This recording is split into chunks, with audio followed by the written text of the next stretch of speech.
They all laughed when Christopher Columbus said the world was round, and they all laughed when Edison recorded sound. And y'all will all laugh when I tell you that everyone will drive an electric vehicle by 2025. That's crazy, right? Actually, not really, because battery powered vehicles will be cheaper than gas powered cars, and here is why. According to US government analysts, the price of oil will rise from the current $47 to $80 a barrel, whereas battery prices have dropped 65% since 2010 and show no signs of stopping. So, why the electric car? Well, the answer is simple.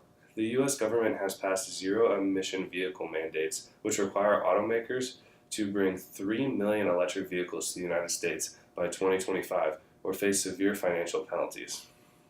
The US government gives tax credits of up to $8,000 per vehicle to purchasers, so there are a lot of financial reasons to switch over to electric vehicles. Now let's talk about electric vehicles versus the other option, hydrogen cars. You may be wondering why electric vehicles are going to be the next big car instead of the hydrogen fuel cell cars.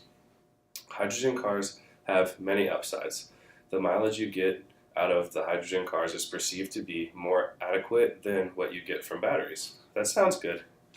Hydrogen is a fuel that is perceived to be relatively a small infrastructure change from the current gas and diesel infrastructure that we have in place for cars today.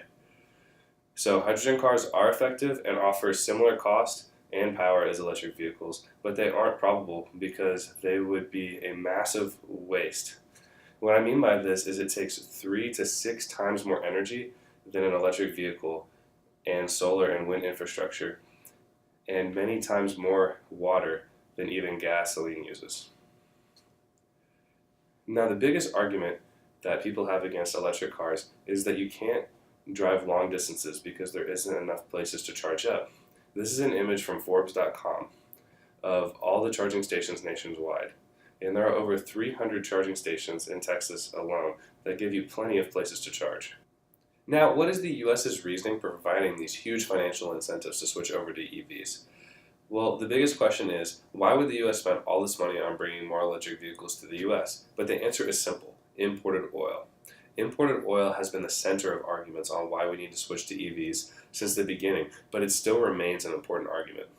Imported oil accounts for 80% of the US trade deficit, and the US military spends $75 billion each year defending the oil lanes. That is our hard-earned taxpayer dollars that could be used elsewhere on things like education, financing, new roads, and better healthcare services. So now that you are totally convinced to buy an electric car, let's talk about how you charge up. There are 3 ways to charge your electric vehicle: level 1 charging, level 2, or level 3 charging. The first one I'm going to talk about, level 1 charging, or how the people in the industry like to call trickle charging, and here's why. It is the cord that comes with your car and plugs into any standard outlet, the same one that you use to plug your phone in at home. It takes up to 20 hours if the battery is completely drained, which doesn't seem very efficient at all, and this only equates for 3 miles of range per hour of charging.